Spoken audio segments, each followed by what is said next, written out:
Hello everyone, welcome to Kenny Studies. आज हम discuss करेंगे 67th बीपीएससी जो री एग्ज़ाम हुआ था उसमें हिस्ट्री के जो भी क्वेश्चंस आए थे। क्योंकि बीपीएससी के एग्ज़ाम में प्रीवियस ईयर क्वेश्चंस रिपीट होते हैं तो ये काफ़ी इंपॉर्टेंट रोल प्ले करेगा। इसके साथ ही हिस्ट्री के पोर्शन में हम इंडियन हिस्ट्री और बिहार हिस्ट्री दोनों के क्वेश्चंस देखेंगे। बढ़ते हैं आज के डिस्कशन की ओर। आज का first question, Subhash Chandra Bose renamed Nicobar island as. आपसे पूछा गया है कि सुभाष चंद्र बोस ने निकोबार द्वीप को नया नाम कौन सा दिया था। आपके ऑप्शन हैं बलिदान द्वीप, नवोदय द्वीप, स्वराज द्वीप या शहीद द्वीप। और इसमें आपका करेक्ट ऑप्शन हो जाएगा ऑप्शन सी, स्वराज द्वीप। इसके साथ ही जो शहीद द्वीप है ये अंडमान निकोबार द्वीप को कहा जाता है। अगर आपसे पूछा जाए कि ये नाम उन्होंने कब दिया था तो 1943 में जब जापान ने अंडमान निकोबार द्वीप समूह को सुभाष चंद्र बोस को सौंपा था, उसके बाद इन्होंने इसका नामकरण किया था। बढ़ते हैं आज के नेक्स्ट क्वेश्चन की ओर। In which state is Chauri Chaura where in February 1992 AD a police station was set on the fire. आपसे पूछा गया है कि फरवरी 1922 में जिस पुलिस चौकी में आग लगाने की घटना सामने आई थी, चौरी चौरा की वो पुलिस चौकी थी और वो किस राज्य में स्थित है। आपसे स्टेट के बारे में पूछा गया है। आपके ऑप्शंस हैं बिहार, उत्तर प्रदेश, राजस्थान, मध्य प्रदेश या उपर्युक्त में से कोई नहीं या इनमें से एक से अधिक। और इसमें आपका करेक्ट ऑप्शन हो जाएगा ऑप्शन बी। आपका करेक्ट ऑप्शन बी हो जाएगा। ये उत्तर प्रदेश के गोरखपुर जिले में स्थित है। ये घटना 5 फरवरी 1922 की है, जब गोरखपुर जिले के चौरा चौरी नामक स्थान पर असहयोग आंदोलनकारियों ने क्रोध में आकर थाने में आग लगा दिया था, जिससे उसमें एक थानेदार और 21 सिपाही की मृत्यु हो गई थी। और इसी घटना से दुखी होकर गांधी जी ने फिर 11 फरवरी 1922 को असहयोग आंदोलन को स्थगित कर दिया था। बढ़ते हैं नेक्स्ट क्वेश्चन की ओर। In which place Khudiram Bose tried to kill Kingsford. आपसे पूछा गया है कि खुदीराम बोस ने किंग्सफोर्ड की हत्या किस स्थान पर की थी। आपके ऑप्शंस हैं मुजफ्फरपुर, गया, पटना, दरभंगा या उपर्युक्त में से कोई नहीं या इनमें से एक से अधिक। और आपका करेक्ट ऑप्शन हो जाएगा ऑप्शन ए, ये उन्होंने मुजफ्फरपुर में किया था। और 1908 में गाड़ी पर बम फेंकने के कारण इनको गिरफ्तार किया गया था, जिसमें हत्या हुई थी किंग्सफोर्ड की। और उसके बाद इन्हें पकड़ लिया गया था बेनी रेलवे स्टेशन से और 11 अगस्त 1908 को इन्हें फांसी दे दी जाती है। बढ़ते हैं आज के नेक्स्ट क्वेश्चन की ओर। ड्यूरिंग विच मूवमेंट आज़ाद दस्ता वॉज एक्टिव इन बिहार। आपसे पूछा गया है कि आज़ाद दस्ता बिहार में किस आंदोलन के दौरान सक्रिय रहा। आपके ऑप्शंस हैं सविनय अवज्ञा आंदोलन, भारत छोड़ो आंदोलन, चंपारण सत्याग्रह या असहयोग आंदोलन। उपर्युक्त में से कोई नहीं है इनमें से एक से अधिक। और इसमें आपका करेक्ट ऑप्शन हो जाएगा ऑप्शन बी, ये भारत छोड़ो आंदोलन के दौरान सक्रिय रहा था। जयप्रकाश नारायण ने इसकी स्थापना की थी नेपाल की तराई के जंगलों में रहकर। और इसमें जो सदस्य होते थे आज़ाद दस्ता के, उनको छापामार युद्ध और ब्रिटिश शासन को अस्त व्यस्त करने का प्रशिक्षण दिया जाता था। जयप्रकाश नारायण को जेपी या लोकनायक भी कहा जाता है। भारत छोड़ो आंदोलन 1942 में स्टार्ट हुआ। सविनय अवज्ञा की बात करें तो वो 1930 में शुरू होता है। चंपारण सत्याग्रह 1917 में और असहयोग आंदोलन 1920 में शुरू होता है। बढ़ते हैं आज के नेक्स्ट क्वेश्चन की ओर। Who was allocated the portfolio of the Labour Department in the interim government cabinet in 1946? आपसे पूछा गया है कि 1946 में गठित जो अंतरिम सरकार का मंत्रिमंडल है उसमें श्रम विभाग किसे सौंपा गया था। आपके ऑप्शंस हैं अनुग्रह नारायण सिंह, सैयद अली जाहिर, जगजीवन राम, डॉक्टर राजेंद्र प्रसाद। उपर्युक्त में से कोई नहीं या इनमें से एक से अधिक। और इसमें आपका करेक्ट ऑप्शन हो जाएगा ऑप्शन सी जगजीवन राम, इन्हें श्रम विभाग सौंपा गया था। अंतरिम सरकार की बात करें तो इसका गठन 2 सितंबर 1946 को किया गया था और ये 15 अगस्त 1947 तक अस्तित्व में बनी रही। इसके साथ ही इस मंत्रिमंडल में और जो इम्पोर्टेंट पद पर लोग थे उनमें पंडित जवाहरलाल नेहरू थे, जिन्हें विदेश विभाग और राष्ट्रमंडल से संबंधित मामले दिए गए थे। वल्लभ भाई पटेल को गृह, सूचना और प्रसारण मंत्रालय मिला था।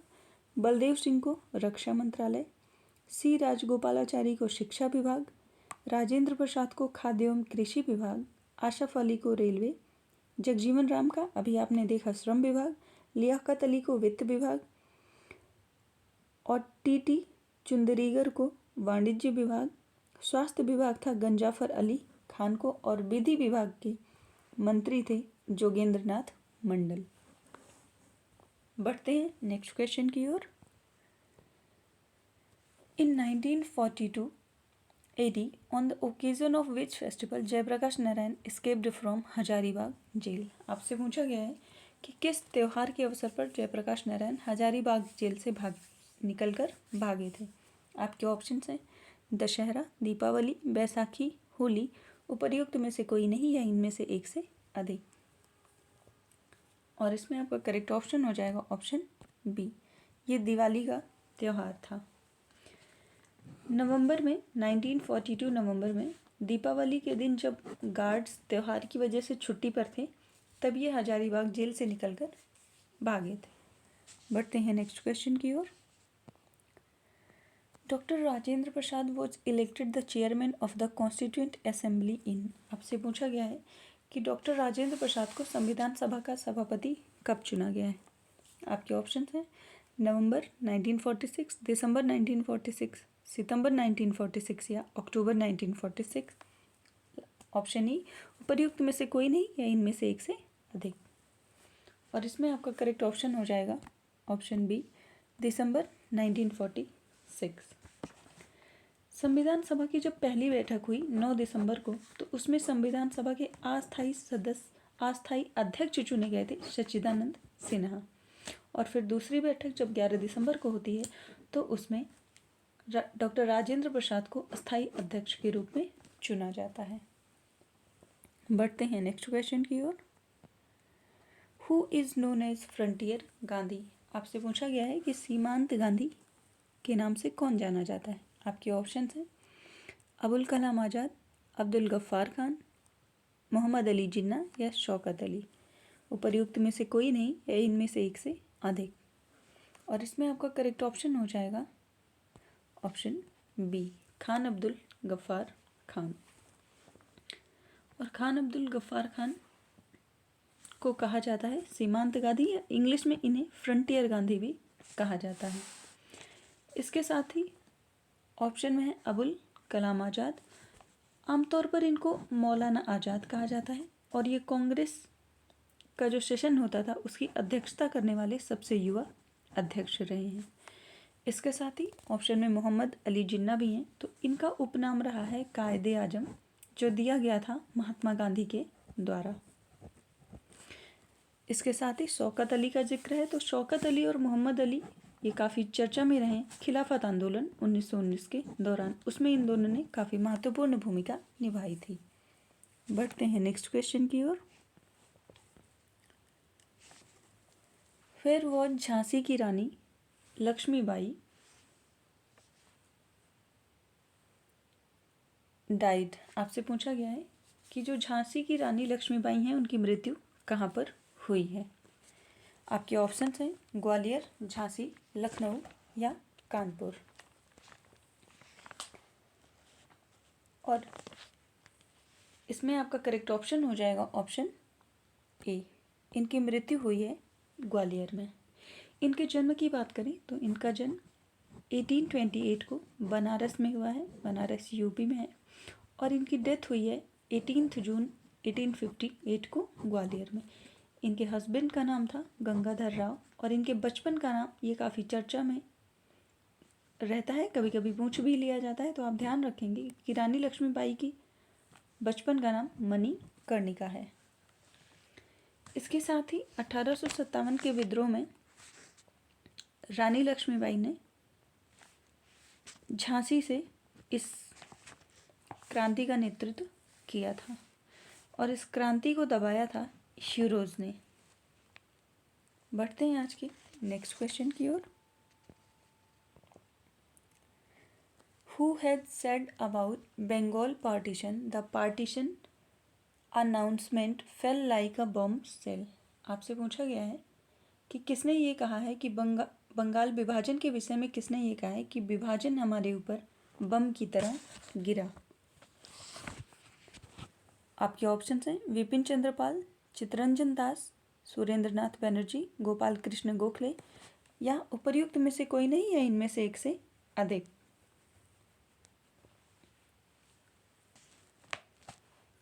और इसमें आपका करेक्ट ऑप्शन हो जाएगा सुरेंद्रनाथ बनर्जी। ये स्टेटमेंट है सुरेंद्रनाथ बनर्जी का कि बंगाल विभाजन जो है वो हमारे ऊपर एक बम की तरह गिरा है। बंगाल विभाजन की बात करें तो लॉर्ड कर्जन ने 20 जुलाई 1905 को ही बंगाल विभाजन के निर्णय की घोषणा कर दी थी और बंगाल विभाजन के विरोध में फिर 7 अगस्त 1905 को कलकत्ता के टाउन हॉल में स्वदेशी आंदोलन की घोषणा की गई। इसके बाद बंगाल विभाजन 16 अक्टूबर 1905 को प्रभावी हो जाता है और इस दिन पूरे बंगाल में शोक दिवस मनाया जाता है। स्वदेशी आंदोलन में वंदे मातरम और विभाजन नहीं चाहिए एवं बंगाल एक है आदि के नारे भी लगाए जाते हैं। बढ़ते हैं नेक्स्ट क्वेश्चन की ओर। Sardar Udham Singh killed home. आपसे पूछा गया है कि सरदार उधम सिंह ने किसे मारा है। आपके ऑप्शंस हैं Michael O'Dwyer, Saunders, general Dyer या कर्जन वाइली। और इसमें आपका करेक्ट ऑप्शन हो जाएगा option A Michael O'Dwyer. तो सरदार उधम सिंह ने माइकल ओ डायर को 13 मार्च 1940 को लंदन में गोली मारा था और फिर 31 जुलाई 1940 को उन्हें फांसी दी गई। इसके साथ ही सैंडर्स की हत्या की बात करें तो सैंडर्स की हत्या 17 दिसंबर 1928 को भगत सिंह, राजगुरु और सुखदेव ने मिलके इन्हें गोली मारी थी और इसी के बाद 23 मार्च 1931 में इन तीनों को ही फांसी की सजा दे दी जाती है।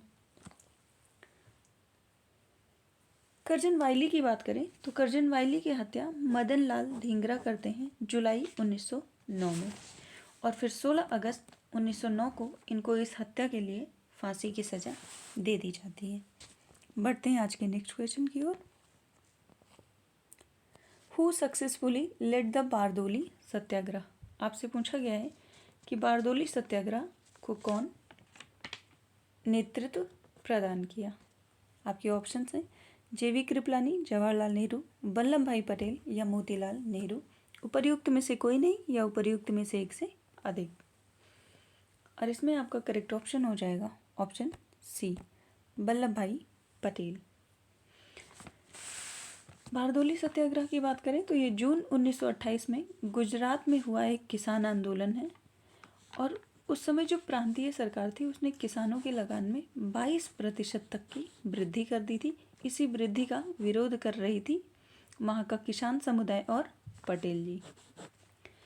बाद में इस दर को घटाकर 6.03% कर दिया गया था और उस समय राजस्व अधिकारी था मैक्सवेल जिसने इस दर को कम किया था। बढ़ते हैं नेक्स्ट क्वेश्चन की ओर। Who among the following was not the member of cabinet mission to India? आपसे पूछा गया है कि इनमें से कौन कैबिनेट मिशन का सदस्य नहीं था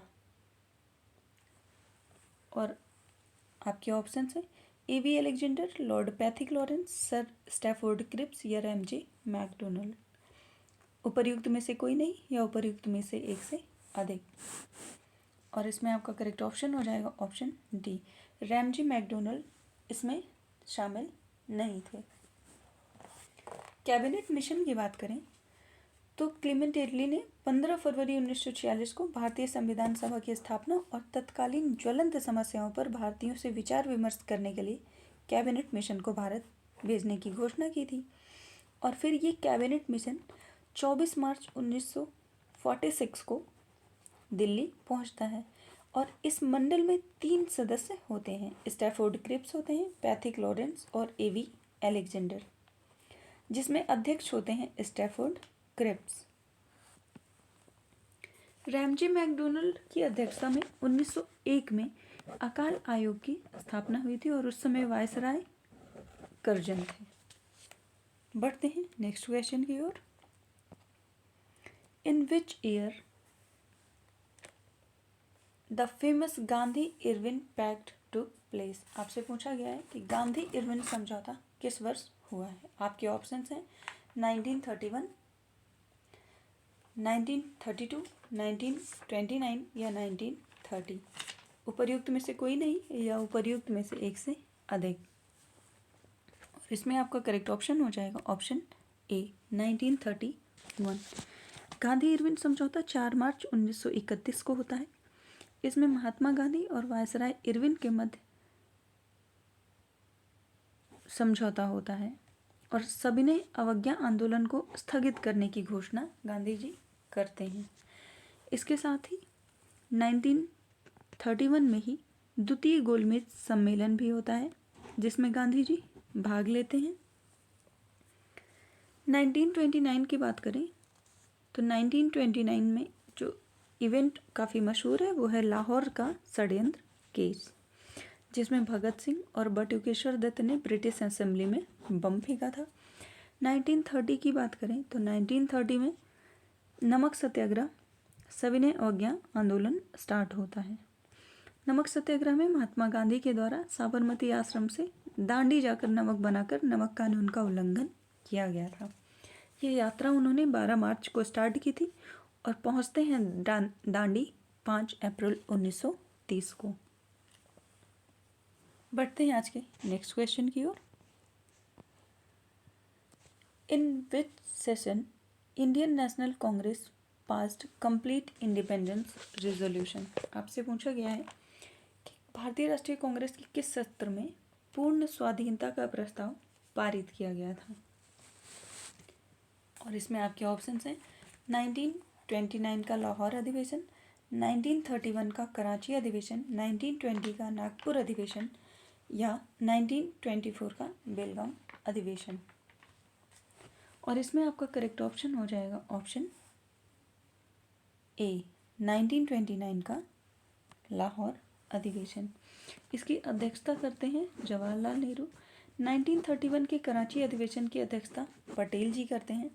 1920 में जो नागपुर में अधिवेशन हुआ है उसकी अध्यक्षता सी राघवाचारी करते हैं। और 1920 में ही एक विशेष अधिवेशन भी होता है कलकत्ता में, जिसकी अध्यक्षता लाला लाजपत राय करते हैं। और इसी अधिवेशन में असहयोग का जो प्रस्ताव है वो पारित होता है। 1924 के अधिवेशन की बात करें जो बेलगांव में हुआ था, उसकी अध्यक्षता गांधी जी करते हैं, इसलिए काफ़ी इम्पोर्टेंट होता है। बढ़ते हैं नेक्स्ट क्वेश्चन की ओर। Sindh was conquered and annexed by. आपसे पूछा गया है कि सिंध को किसने विजित एवं उसका अधिग्रहण किया। आपके ऑप्शन हैं नेपियर, लॉरेंस, वेलिंगटन, स्लीमन या उपर्युक्त में से कोई नहीं या इनमें से एक से अधिक। इसमें आपका करेक्ट ऑप्शन हो जाएगा ऑप्शन ए, ये विजित करता है नेपियर।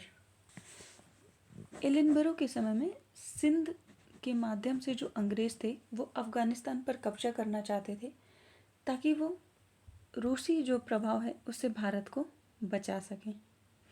स्लीमन की बात करें तो स्लीमन की सहायता से ही विलियम बेंटिक ने 1930 में ठगी प्रथा को समाप्त किया था। और बात करें कि ठग किसकी पूजा करते थे तो ठग देवी काली की पूजा करते थे। इसके साथ ही सिंध की जो ये विजय हुई है उसकी बात करें तो अगस्त 1843 में पूर्ण रूप से ब्रिटिश साम्राज्य में सिंध को मिलाया गया था। और सिंध विजय के विषय में नेपियर का एक कथन है कि वह अफगानी तूफान की पूंछ थी। बढ़ते हैं नेक्स्ट क्वेश्चन की ओर। In which year first census was introduce. आपसे पूछा गया है कि पहली सेंसस कब हुई है। आपके ऑप्शन हैं 1911, 1921, 1872 या 1901। उपर्युक्त में से कोई नहीं या इनमें से एक से अधिक। और आपका करेक्ट ऑप्शन हो जाएगा ऑप्शन सी 1872। लॉर्ड मेयो के समय में भारत में अंग्रेजों के समय में प्रथम जनगणना 1872 में होती है। उसके बाद रिपन के समय में 1881 में सर्वप्रथम नियमित जनगणना कराई जाती है और तब से लेकर अब तक प्रत्येक 10 वर्ष के अंतराल पर जनगणना की जाती है। 1881 की जो गणना हुई थी जनगणना, उसमें हैदराबाद और राजपुताने को नहीं जोड़ा गया था। इसके साथ ही जो भारत की पहली जनगणना हुई थी 1872 में, उसमें भी भारत के संपूर्ण भागों का प्रतिनिधित्व नहीं था। लगभग 20% भारत का भाग इसमें छूटा हुआ था। बढ़ते हैं नेक्स्ट क्वेश्चन की ओर। On which date Sukhdev, Bhagat Singh and Rajguru were hanged. आपसे पूछा गया है कि सुखदेव, भगत सिंह और राजगुरु को किस तारीख फांसी दी गई। और इसमें आपके ऑप्शन है 7 दिसंबर 1931, 4 मार्च 1931, 12 नवंबर 1930 या 23 मार्च 1931। उपर्युक्त में से कोई नहीं या इनमें से एक से अधिक। और इसमें आपका करेक्ट ऑप्शन हो जाएगा ऑप्शन डी 23 मार्च 1931 को इन तीनों को फांसी दी जाती है सैंडर्स की हत्या के केस में। बढ़ते हैं नेक्स्ट क्वेश्चन की ओर। Who was the third satyagrahi of individual satyagraha launched by Mahatma Gandhi in 1940। आपसे पूछा गया है कि व्यक्तिगत सत्याग्रह के तीसरे सत्याग्रही कौन है जिसको लॉन्च किया था महात्मा गांधी ने। आपके ऑप्शन हैं राजेंद्र प्रसाद, ब्रह्मदत्त, विनोबा भावे, जवाहरलाल नेहरू। उपर्युक्त में से कोई नहीं है इनमें से एक से अधिक। तीसरे सत्याग्रही पूछे गए हैं तो आपका इसमें करेक्ट ऑप्शन हो जाएगा ऑप्शन बी, ये थे ब्रह्मदत्त। इसमें विनोबा भावे प्रथम सत्याग्रही थे और द्वितीय थे जवाहरलाल नेहरू। व्यक्तिगत सत्याग्रह की बात करें तो गांधी जी ने 17 अक्टूबर 1940 को पवनार में व्यक्तिगत सत्याग्रह आंदोलन शुरू किया था और इस आंदोलन के प्रथम सत्याग्रही विनोबा भावे थे, दूसरे जवाहरलाल नेहरू और तीसरे थे ब्रह्मदत्त। इस आंदोलन को दिल्ली चलो आंदोलन भी कहा जाता है, ये आप ध्यान रखेंगे। व्यक्तिगत सत्याग्रह आंदोलन को दिल्ली चलो आंदोलन भी कहा जाता है। बढ़ते हैं नेक्स्ट क्वेश्चन की ओर। Who launched secret radio during the quit India movement. आपसे पूछा गया है कि क्विट इंडिया मूवमेंट के दौरान खुफिया रेडियो का संचालन किसने प्रारंभ किया था। आपके ऑप्शन हैं सुचेता कृपलानी, एनी बेसेंट, उषा मेहता, सुभद्रा कुमारी चौहान। उपर्युक्त में से कोई नहीं है इनमें से एक से अधिक। और इसमें आपका करेक्ट ऑप्शन हो जाएगा ऑप्शन सी उषा मेहता। उषा मेहता भारत छोड़ो आंदोलन के समय खुफिया रेडियो का संचालन करती हैं। क्योंकि भारत छोड़ो आंदोलन जब स्टार्ट किया गया 9 अगस्त 1942 को, तो शुरू में ही जब सुबह का टाइम होता है उसी समय ऑपरेशन 0R के तहत जो महत्वपूर्ण नेता थे उन सभी को गिरफ्तार कर लिया जाता है, जिसमें गांधी जी को पूना के आगा खां महल में कैद कर लिया जाता है। सरोजनी नायडू और कस्तूरबा गांधी को भी आगा खां पैलेस में ही रखा जाता है। इसके अलावा जवाहरलाल नेहरू को अल्मोड़ा जेल में, राजेंद्र प्रसाद को बंकीपुर जेल में और मौलाना अबुल कलाम आज़ाद को बाकुड़ा जेल में कैद किया जाता है। बढ़ते हैं एनी बेसेंट की बात करें तो एनी बेसेंट कांग्रेस की अध्यक्षता करने वाली पहली महिला अध्यक्षा हैं। बढ़ते हैं नेक्स्ट क्वेश्चन की ओर। Who was the physician of Magadh ruler Bimbisara. आपसे पूछा गया है कि जो मगध के शासक हैं बिम्बिसार, उनका चिकित्सक कौन रहा है। आपके ऑप्शन हैं जीवक, मनु, सीलभद्र या विजय सिंह। और इसमें आपका करेक्ट ऑप्शन हो जाएगा ऑप्शन ए, ये जीवक रहे हैं। बिम्बिसार की बात करें तो बिम्बिसार हर्यक वंश का संस्थापक रहा है और वो मगध की गद्दी पर बैठता है 544 BC को। ये बौद्ध धर्म का अनुयायी था और इसने ब्रह्मदत्त को हराकर अंगराज्य मगध में शामिल किया था।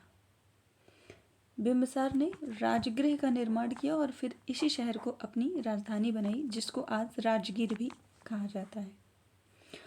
और महात्मा बुद्ध की सेवा में बिंबिसार ने अपने राज्य वैद्य जीवक को भेजा था। इसके साथ ही जो अवंती के राजा थे, राजा प्रद्योत, जब वो पांडु रोग से ग्रसित थे, उस समय भी बिंबिसार ने अपने राजवैद्य जीवक को उनकी सेवा के लिए भेजा था। बढ़ते हैं नेक्स्ट क्वेश्चन की ओर। Who was the real founder of Turk rule in Bihar? आपसे पूछा गया है कि बिहार में तुर्क सत्ता का वास्तविक संस्थापक कौन है? आपके ऑप्शन हैं इब्राहिम, दरिया खान वानी, मलिक मोहम्मद, मलिक हुशामुद्दीन, इब्न बख्तियार खिलजी। उपर्युक्त में से कोई नहीं या इनमें से एक से अधिक, और इसमें आपका करेक्ट ऑप्शन हो जाएगा ऑप्शन डी। बिहार में तुर्क सत्ता का वास्तविक संस्थापक माना जाता है इब्न बख्तियार खिलजी को। बढ़ते हैं नेक्स्ट क्वेश्चन की ओर। Who were the leaders of Santhal revolt? आपसे पूछा गया है कि संथाल रिवॉल्ट के नेता कौन थे? आपके ऑप्शन हैं गौरक्षणी, भगत एवं केशवचंद्र, शंभुनाथ पाल एवं कोरामलाया, जारा भगत एवं बलराम भगत और सिद्धू कान्हू। उपर्युक्त में से कोई नहीं या इनमें से एक से अधिक, और इसमें आपका करेक्ट ऑप्शन हो जाएगा ऑप्शन डी। सिद्धू और कान्हू ने संथाल विद्रोह को नेतृत्व प्रदान किया था। इस विद्रोह की बात करें तो भागलपुर से राजमहल के बीच का जो क्षेत्र है, जो दमन एक कोह के नाम से जाना जाता है, संथाल बहुल क्षेत्र है, उसे ही संथाल क्षेत्र कहते हैं। गैर आदिवासी एवं अंग्रेजों के अत्याचार से तंग आकर यहाँ के संथालों ने अपने आप को संगठित किया और संथालों को उत्प्रेरित करने का कार्य भगनाडीह गांव के चुलू संथाल के 4 पुत्रों ने किया था, जिसमें सिद्धू, कान्हू, चांद और भैरव शामिल हैं। सिद्धू जो था वो खुद को ठाकुर का अवतार घोषित किया था और 1855 में ये विद्रोह प्रारंभ हुआ। सशस्त्र विद्रोह का जो प्रारंभ है वो दीसी नामक स्थान से अत्याचारी दरोगा महेश लाल की हत्या से हुआ था। मतलब सशस्त्र विद्रोह की बात करें तो ये शुरू हुआ था दीसी नामक स्थान से, जहाँ पे एक दरोगा की हत्या कर दी जाती है जिसका नाम है महेश लाल। इसके अलावा जतरा भगत और बलराम भगत की बात करें तो वो ताना भगत आंदोलन से संबंधित हैं, जो कि बिहार में हुआ था 1914 को। बढ़ते हैं नेक्स्ट क्वेश्चन की ओर। In which year the Chauri revolt of Bihar took place? आपसे पूछा गया है कि बिहार का चौरी विद्रोह किस वर्ष हुआ था? आपके ऑप्शन हैं 1798, 1784, 1832 या 1842, और इसमें आपका करेक्ट ऑप्शन हो जाएगा ऑप्शन ए 1798। बढ़ते हैं नेक्स्ट क्वेश्चन की ओर। In which year was Odisha separated from Bihar? आपसे पूछा गया है कि ओडिशा बिहार से किस वर्ष अलग हुआ? आपके ऑप्शन हैं 1956, 2000, 1912 या 1936। उपर्युक्त में से कोई नहीं या उपर्युक्त में से एक से अधिक, और इसमें आपका करेक्ट ऑप्शन हो जाएगा ऑप्शन डी 1936। उड़ीसा बिहार से अलग होता है 1936 में, जबकि बिहार बंगाल से अलग होता है 1912 में। 22 मार्च को ये अलग होता है और 22 मार्च को ही बिहार दिवस मनाया जाता है। 22 मार्च को वाटर डे भी सेलिब्रेट करते हैं, ये आप ध्यान रखेंगे। इसके साथ ही अगर आपसे ये पूछा जाए कि झारखंड बिहार से कब अलग हुआ, तो वो 2000 में बिहार से अलग हुआ। बढ़ते हैं नेक्स्ट क्वेश्चन की ओर। Where was the first Buddhist council convened? आपसे पूछा गया है कि प्रथम बौद्ध महासभा कहाँ आयोजित हुई? आपके ऑप्शंस हैं अमरावती, कंगनहल्ली, पाटलिपुत्र या राजगृह। उपर्युक्त में से कोई नहीं या इनमें से एक से अधिक। और आपका करेक्ट ऑप्शन हो जाएगा ऑप्शन डी, ये हुआ है राजगृह में। प्रथम बौद्ध संगीति 483 BC में हुआ है राजगृह में। इसकी अध्यक्षता की थी महाकश्यप ने और ये शासनकाल था अजात शत्रु। 4 बौद्ध संगीतियाँ हुई हैं जिसमें द्वितीय हुई है 383 BC में, ये वैशाली में हुई है। अध्यक्षता की थी सबकामी ने और उस समय शासक थे कालाशोक। इसके अलावा थर्ड जो बौद्ध संगीति हुई थी वो 255 BC में हुई थी पाटलिपुत्र में। उसमें मुगलीपुत्र तिस ने अध्यक्षता की थी और उस समय शासक अशोक था। चौथी बौद्ध संगीति कश्मीर के कुंडलवन में हुई और उस समय अध्यक्षता की थी वसुमित्र ने और उपाध्यक्ष थे अश्वघोष और उस समय शासक था कनिष्क। तो बौद्ध धर्म की 4 बौद्ध सभाएं काफ़ी महत्वपूर्ण है, आप इन्हें ध्यान रखेंगे। बढ़ते हैं नेक्स्ट क्वेश्चन की ओर। Which Gupta ruler assumed the throne after killing his elder brother? आपसे पूछा गया है कि कौन सा गुप्त शासक है जिसने अपने बड़े भाई की हत्या कर सत्ता को प्राप्त किया था? आपके ऑप्शन हैं चंद्रगुप्त मौर्य, स्कंदगुप्त, श्रीगुप्त या समुद्रगुप्त। और इसमें आपका करेक्ट ऑप्शन हो जाएगा ऑप्शन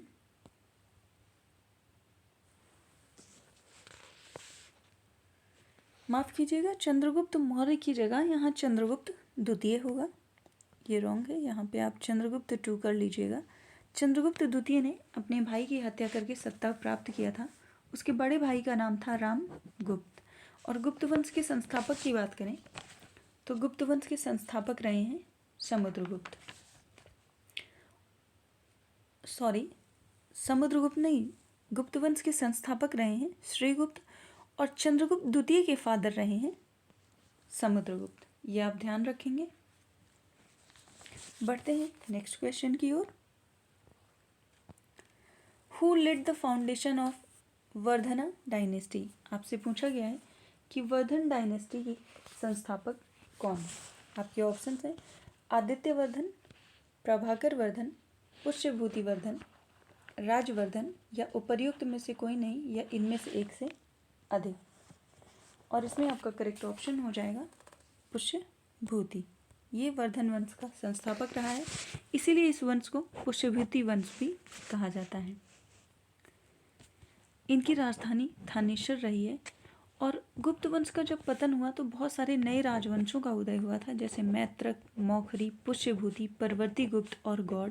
तो इन्हीं में से एक पुष्यभूति वंश भी था। बढ़ते हैं नेक्स्ट क्वेश्चन की ओर। Who established trade relation with Roman empire? आपसे पूछा गया है कि रोमन साम्राज्य से व्यापारिक संबंध किसने स्थापित किया था? आपके ऑप्शन हैं पश्चिमी शक, वाकाटक, कुषाण या चेर। और इसमें आपका करेक्ट ऑप्शन हो जाएगा ऑप्शन सी, ये है कुषाणों ने किया था। बढ़ते हैं नेक्स्ट क्वेश्चन की ओर। विच मुस्लिम रूलर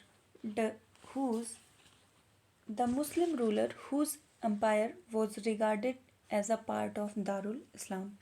आपसे पूछा गया है कि वो मुस्लिम शासक जिसका साम्राज्य दारुल इस्लाम का एक भाग माना जाता था। आपके ऑप्शंस हैं इल्तुतमिश, नसीरुद्दीन, बलबन, रजिया। उपर्युक्त में से कोई नहीं या इनमें से एक से अधिक। और इसमें आपका करेक्ट ऑप्शन हो जाएगा ऑप्शन ए, इल्तुतमिश।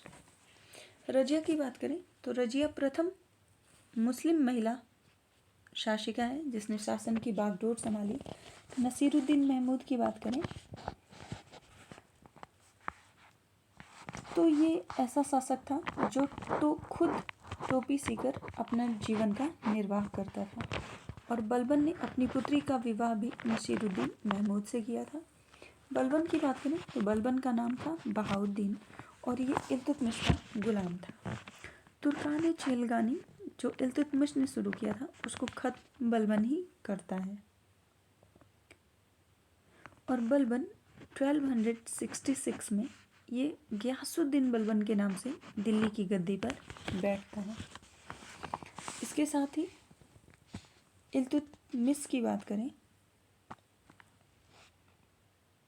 तो इल्तुतमिश जो है वो आराम शाह की हत्या करके इल्तुतमिश 1211 में दिल्ली की गद्दी पर बैठता है।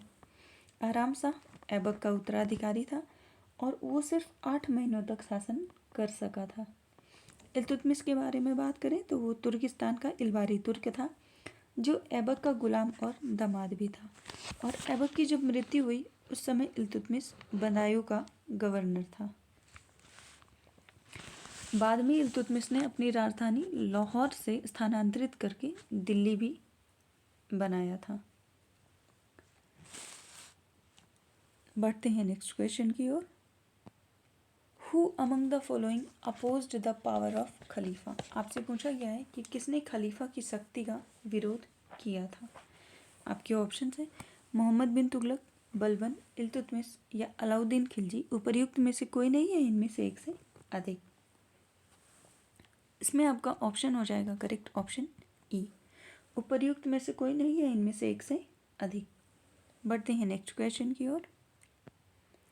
Tughril Khan raised a standard of revolt during whose reign. आपसे पूछा गया है कि तुगरिल खान ने किसके शासनकाल में विद्रोह किया था। आपके ऑप्शन हैं फिरोज शाह तुगलक, खिज़र खां, बलबन, अलाउद्दीन खिलजी। उपर्युक्त में से कोई नहीं है इनमें से एक से अधिक, और आपका करेक्ट ऑप्शन हो जाएगा ऑप्शन सी, ये उसने बलबन के समय में किया था। बढ़ते हैं नेक्स्ट क्वेश्चन की ओर। Who was the first Mughal ruler who fought against the British. आपसे पूछा गया है कि सर्वप्रथम किस मुगल शासक ने ब्रिटिश के विरुद्ध संघर्ष किया। आपके ऑप्शन हैं शाहजहां, बहादुर शाह जफर, जहांगीर या औरंगजेब, और इसमें आपका करेक्ट ऑप्शन हो जाएगा ऑप्शन डी, औरंगजेब ने किया था। औरंगजेब की फादर की बात करें तो वो थे शाहजहां, और शाहजहां के फादर थे जहांगीर। मुगल वंश के संस्थापक की बात करें तो मुगल वंश की स्थापना की थी बाबर ने 1526 में। बढ़ते हैं नेक्स्ट क्वेश्चन की ओर। Which of the following were the social reforms introduced by William Bentinck. आपसे पूछा गया है कि इनमें से कौन से सामाजिक सुधार हैं जो विलियम बेंटिक ने शुरू किया था। आपके ऑप्शन हैं सती प्रथा का उन्मूलन, दास प्रथा का उन्मूलन, धर्म परिवर्तन के कारण अयोग्यता के प्रावधान को हटाना, ठगों से संगठित गिरोहों का दमन। नीचे आपको कोड दिया गया है, केवल 1, 2 और 4, सभी 1, 2, 3 और 4, केवल 1 और 2 या केवल 1, 3 और 4। ऑप्शन ई, उपर्युक्त में से कोई नहीं या उपर्युक्त में से एक से अधिक, और इसमें आपका करेक्ट ऑप्शन हो जाएगा ऑप्शन ए, 1, 2 और 4।